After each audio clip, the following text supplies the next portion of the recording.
Bienvenidos y bienvenidas a Enclave Política. El fenómeno de la crisis migratoria, ya advertida a finales del siglo pasado, ahora, al empezar una tercera década en este siglo, se agudiza sin visos de respuestas inmediatas. Como si fuese una serie de televisión, cada 2 o 3 meses volvemos sobre las imágenes de miles de latinoamericanos o de africanos intentando llegar a Estados Unidos o al sur de Europa. Y de hecho, ahora se observa poblaciones flotantes sin lugar de origen y ni de destino, como si fuese un acontecimiento normal y además como parte del paisaje natural. ¿Cómo van a afrontar los líderes mundiales de esta situación? Pues de esto queremos conversar con la experta en estos asuntos, Liana Montesinos, a quien le damos la más cordial bienvenida. ¿Qué tal? Qué gusto, Liana, tenerla por acá de nuevo. Muchas gracias, es todo un placer. De entrada le preguntaría, ¿hasta dónde lo que estamos viviendo en estos momentos, en este fenómeno de la migración, se va constituyendo ya prácticamente una situación regular que no tiene respuesta ni tampoco soluciones inmediatas? El problema es que el gobierno de Estados Unidos ha empeorado la situación con diferentes pólizas que han creado en la frontera. Entonces ahora toda ola de inmigrantes se ve como una crisis porque ellos han creado esta crisis. Ya, pero entonces, frente a esa situación, si ellos la han creado, ¿cuáles son las posibles soluciones desde esos lugares, desde esos gobiernos? Le digo esto bajo una consideración particular. Es que normalmente se dice esto, pero hay que reiterarlo. Si uno crea la ilusión de que allá se encuentra la mejor vida, de que allá se encuentra el mejor país, la mejor democracia, lo que están haciendo es un imán para atraer. Mientras tanto se dice, en América Latina es lo peor, allá se roba, allá se mata, allá no se puede vivir. Entonces, ¿para qué me voy a quedar ahí y mejor me voy a Estados Unidos? La realidad de las cosas, Orlando, es de que si las personas se están muriendo de hambre, si están siendo violentadas y no ven que, que tienen seguridad en sus hogares, ellos van a ir a otro sitio. Y esto ha estado pasando por centenarios a lo largo de nuestra existencia humana. Esta no es la excepción. Han habido ciertos eventos recientes que han mostrado diferentes grupos de personas que han inmigrado a los Estados Unidos, pero esto ha estado pasando a lo largo de la historia, simplemente de que ahora no hay cruce en la frontera. Estados Unidos está violando leyes internacionales al no permitirle a las personas que apliquen para asilo, enmascarando esto bajo el título 42 y agravando el problema que tenemos en la frontera. Ya, pero ahí me queda una duda también porque el presidente Joe Biden, cuando asume el cargo, nombra a su vicepresidenta Kamala Harris como o la delegada para tratar estos temas, y de lo que hasta ahora podemos ver con evidencias, con hechos además, ella no ha sido protagónica, no ha sido la principal figura para abordar estos temas, aparte de las reuniones, de los alguno que otro discurso, pero en la práctica no le vemos actuando protagónicamente. ¿Me equivoco o es así?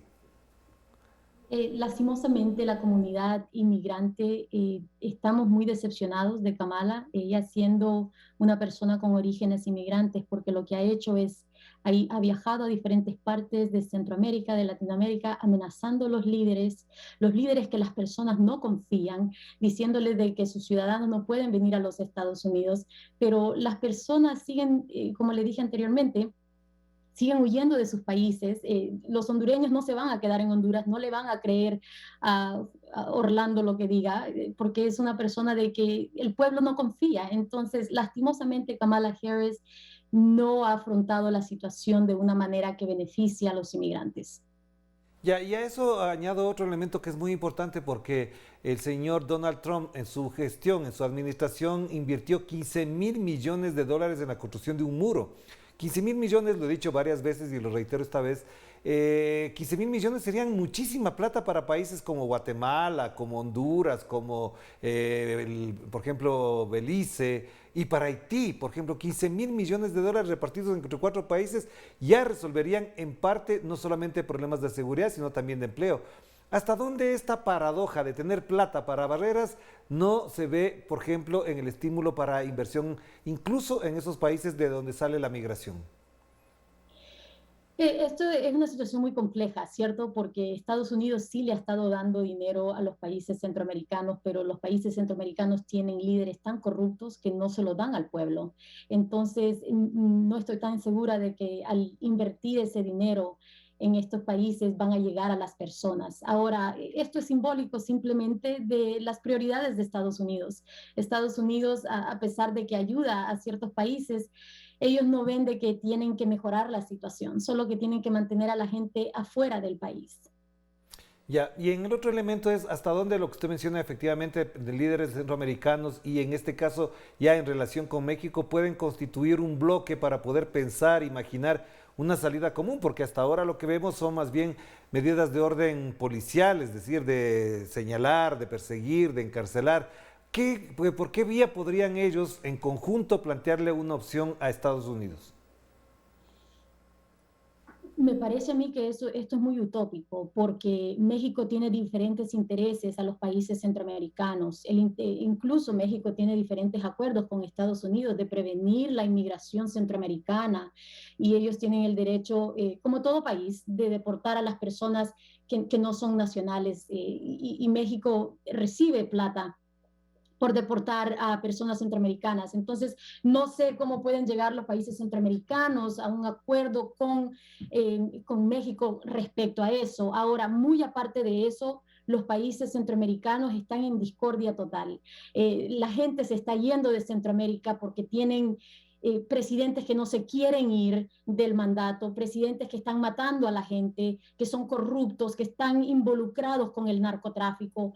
Yo tengo mucho escepticismo de que estos líderes van a resolver el problema de Centroamérica. Ya, pero lo que usted acaba de mencionar, por ejemplo, es que la señora Kamala Harris ha visitado esos países, ha establecido contacto, pero lo que no se ve es soluciones efectivas, inmediatas. Y le planteo por una consideración adicional que me parece importante. En la época de la pandemia, parecería que esto motivaba a reducir la inmigración, pero parece que es al revés. Con la pandemia esto se intensificó, se agudizó y las consecuencias son de otra naturaleza. Es decir, cuando usted ve, por ejemplo, en Colombia, en la frontera entre Colombia y Panamá, se ve a miles de personas tratando de recorrer todo ese trecho largo hacia México y las respuestas no hay. Entonces, parecería que al contrario, la pandemia intensificó ese fenómeno y no hay respuesta inmediata. De hecho, y uno de los motivos por el cual la pandemia agudizó estos problemas es por el mal gobierno, ¿no? Mucho antes de que la pandemia arrasara con nuestros países latinoamericanos, ya teníamos problemas en los hospitales, ya teníamos problemas en los seguros sociales y con la pandemia más personas estaban muriendo y las personas todo ser humano, inclusive usted y yo, vamos a escoger un mejor camino. De hecho, que yo lo hice hace décadas cuando viví de Honduras. Entonces, el problema son los malos gobiernos y la pandemia simplemente nos aclaró eso un poco más. Ya, y para finalizar, una última pregunta en esta primera parte. ¿Cómo ahora, en estas circunstancias, Liana, y le hago la pregunta, esto puede generarse en un debate más amplio? Le digo esto porque además en el foro de la Organización de las Naciones Unidas no fue abordado suficientemente por los líderes mundiales, es decir, no constituye una prioridad cuando en realidad lo que estamos viendo es que, según informes de la propia Organización de las Naciones Unidas, solamente por el cambio climático podría haber una movilización y migración de entre 400 y 500 millones de personas en todo el mundo. Lamentablemente, los países de Latinoamérica no tienen el equipo, no tienen los recursos para lidiar con todo esto que estamos afrontando. Pero Estados Unidos también está luchando en Luisiana, en diferentes partes con huracanes. No han tenido terremotos de grave importancia, pero esto es algo de que, como usted bien lo ha dicho, los líderes mundiales van a tener que lidiar y van a tener que darle vuelta al asunto y encontrar una solución. La realidad de las cosas y el punto que se tiene que aclarar acá es de que el movimiento, la libertad de movimiento es un derecho humano, pese lo que esté pasando. Y las personas tienen derecho de poder ir a otra frontera, de poder pedir para asilo y tienen derecho a no vivir con miedo y huir de la persecución. Claro que sí. Hagamos la primera pausa, Liana, y enseguida volvemos en la segunda parte para abordar otro tema que es muy importante, que tiene que ver efectivamente cómo se está afrontando en Estados Unidos el tema de la migración. Vamos a la pausa.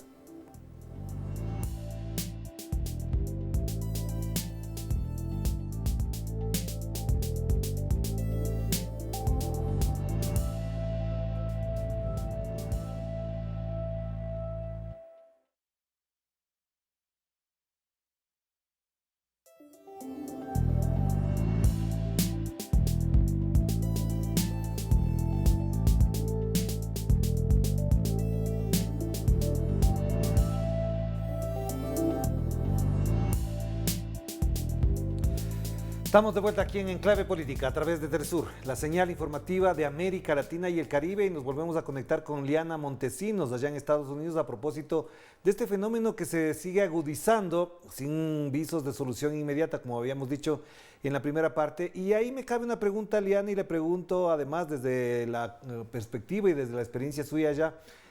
¿Cómo se entiende en Estados Unidos o cómo se valora, se reflexiona de que Estados Unidos reciba a miles de afganos y no pueda recibir a miles de haitianos?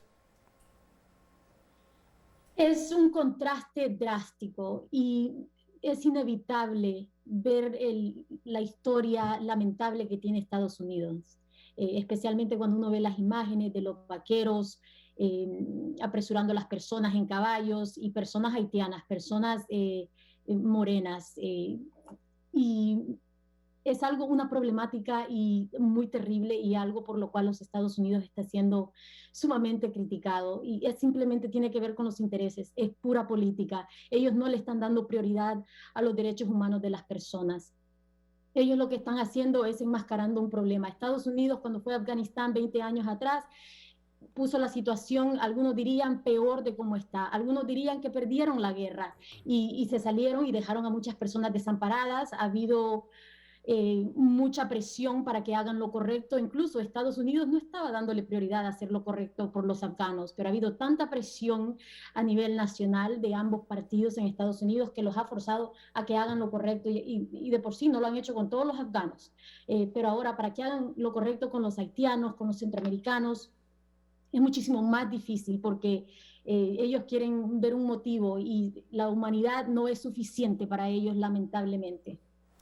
Claro, pero esto también reproduce o reitera o repite lo que ya ocurría, por ejemplo, con los cubanos. Cuando los cubanos salían de la isla caribeña, los recibían, pero si van haitianos, si van centroamericanos, es todo lo contrario. Entonces, ¿cómo se entiende que esta política sea discriminatoria por el origen de las personas y no por la situación particular de las personas? Porque lo que digo es, si hay haitianos que llegan porque en su país un grupo de expertos de seguridad formados en Estados Unidos asesinaron al presidente Jovenel Moïse, ¿por qué no se los recibe?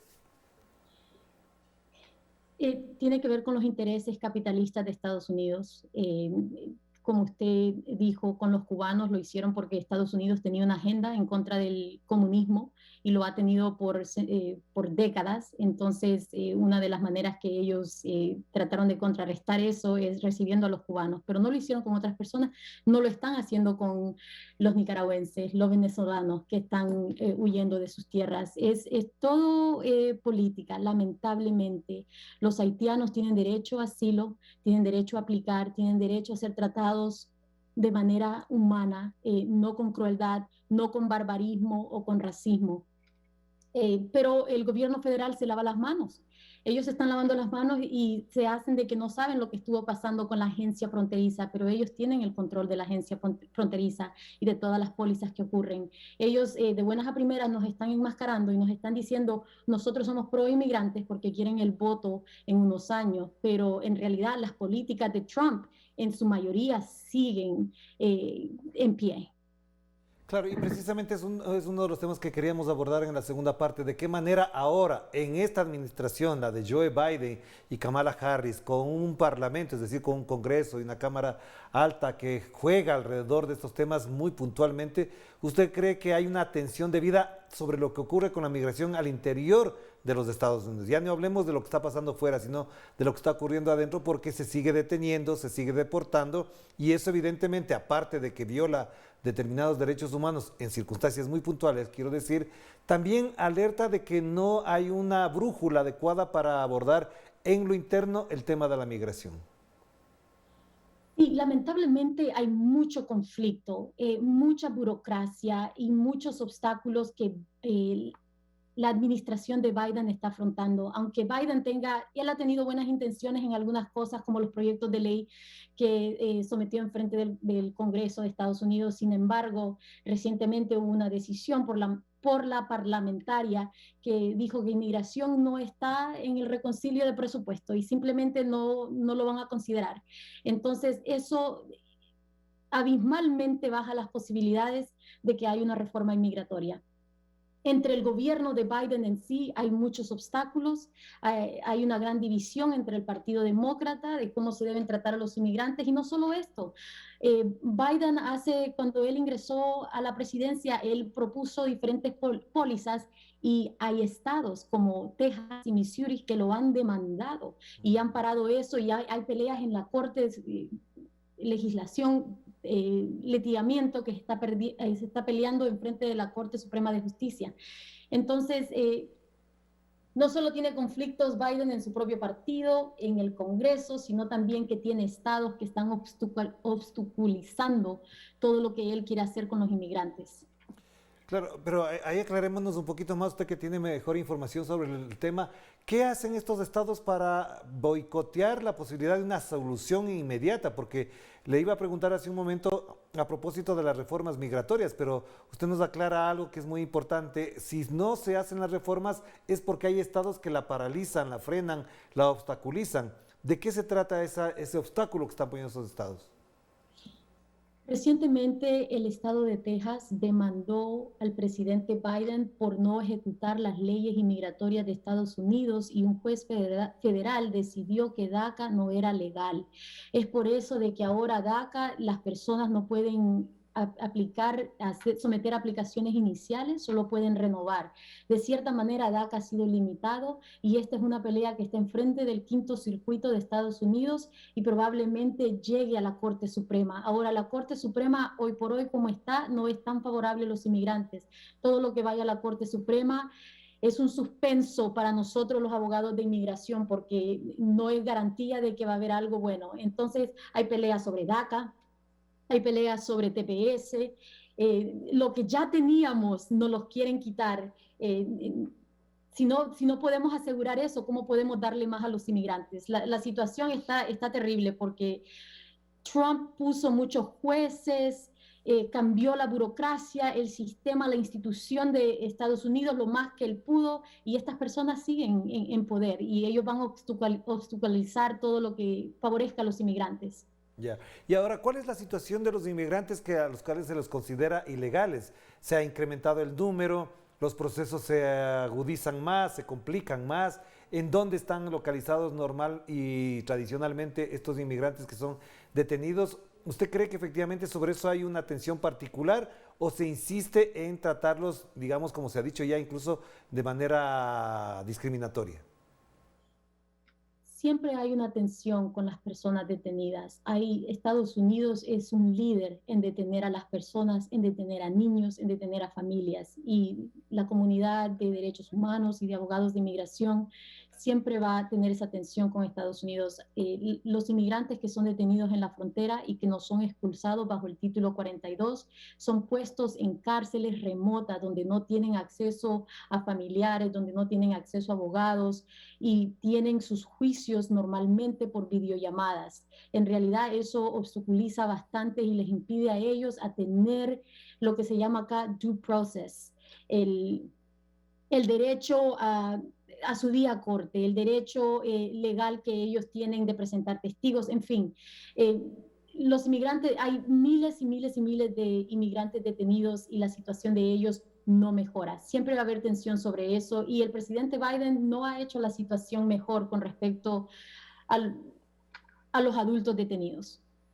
Ya, esto que nos cuenta además es, digamos, desde un punto de vista incluso humanitario es doloroso, pero la otra pregunta que cabe en este aspecto es ¿de qué manera la sociedad civil estadounidense está jugando también un rol importante en este fenómeno y en esta crisis que se está viviendo? Porque si usted nos dice que Joe Biden no ha modificado y por el contrario agudiza los problemas de la migración, ¿de qué manera hay respuesta, disputa, conflicto con la sociedad civil, con las ONGs que abordan estos temas? La opinión pública en Estados Unidos es muy importante, no solo porque afecta el voto de los políticos, sino estudios han mostrado de que influencia también la decisión de la Corte Suprema, porque la Corte Suprema tiene diferentes personas que le aconsejan y le dicen qué es lo que el pueblo estadounidense quiere. Eh, Han habido muchas protestas de TPS, de DACA, continuas, y ha habido bastante movilizamiento aquí en Washington, D.C., con respecto a la reforma inmigratoria. Lastimosamente, el domingo pasado tuvimos un retraso monumental, pero nos estamos tratando de ajustar a la situación y tratando de reimaginar cómo esta situación puede reimaginar nuevos proyectos de ley para que una reforma sí llegase a pasar. El pueblo se está movilizando, pero eso normalmente pasa en las ciudades grandes. Hay muchas personas a lo largo de Estados Unidos de que no pueden, no tienen ese privilegio porque hay demasiado sentimiento antimigrante. Y una última pregunta que a propósito de esto cabe también para pensar o imaginar una posible solución. ¿Usted cree que en la agenda política de Joe Biden, de los republicanos, de los demócratas, de las ONGs, este tema pueda confluir, digamos, en una postura común, en alguna medida que esto conlleve soluciones, aunque no sean del todo consensuadas, pero que resuelvan una situación que no solamente acarrea muertes, desplazamientos, sino también una situación de orden económica, que es lo que les interesa a mucha gente? ¿Cree que efectivamente pueda encontrar una solución? Y le digo esto porque ya hay experiencias en la propia Unión Europea, lo ha hecho Canadá en determinado momento, o lo han hecho otros países, por ejemplo, asiáticos, para resolver un tema de flujos migratorios que efectivamente conllevan problemas no solamente de orden humanitario, sino también de orden económico. Esperamos de que sí, que la administración de Biden se organice y llegue a presentar algo de que los republicanos también acepten. Y el conflicto grande que tienen ahorita es de que los republicanos no están satisfechos con la situación en la frontera. Ellos quieren ayudar a ciertas personas de repente, pero no quieren más. Y ese es el problema, ¿no? Si ayudamos a estas personas, van a venir más. Y de hecho, se ha estado hablando de que lo que el Partido Demócrata va a hacer es, a lo largo de los años, Estados Unidos le ha dado residencia a personas de que han estado en Estados Unidos por mucho tiempo. La última vez se hizo en el 86 y están hablando de que probablemente hagan eso, simplemente que muevan la fecha para una fecha más próxima, como el 2010, y de esa manera poder dar alguna estabilidad a la comunidad la comunidad inmigrante que está en Estados Unidos. Pero estas son todas propuestas. En realidad, en su mayoría, Estados Unidos tiene un sentimiento muy fuerte antimigrante, especialmente con todo lo que revolvió el presidente Trump. Y va a tomar mucha educación al pueblo, especialmente mostrando los beneficios de los inmigrantes para que puedan permitir a las personas que tengan una vida digna y que no vivan bajo los escombros. Claro que sí, muchísimas gracias, Leana, le agradezco muchísimo por participar con nosotros y hacernos partícipes también de este fenómeno, de esta situación complicada que se vive en Estados Unidos y también en otras partes del planeta. Le agradezco mucho, que pase muy bien. Muchas gracias. Gracias, Daliana Montesinos. Por supuesto, el tema de la migración todavía concita mucha atención, pero sobre todo no hay respuestas y en eso todavía los líderes mundiales que veíamos pronunciar con grandes y elocuentes discursos en la sede de la Organización de las Naciones Unidas no responden a aquello. Y por eso es todavía lamentable, triste que no se encuentre una solución efectiva. De esto seguiremos hablando, con dolor también, pero con mucho profesionalismo y mejor periodismo. Cuídense mucho, que la pasen bien. Chao, chao.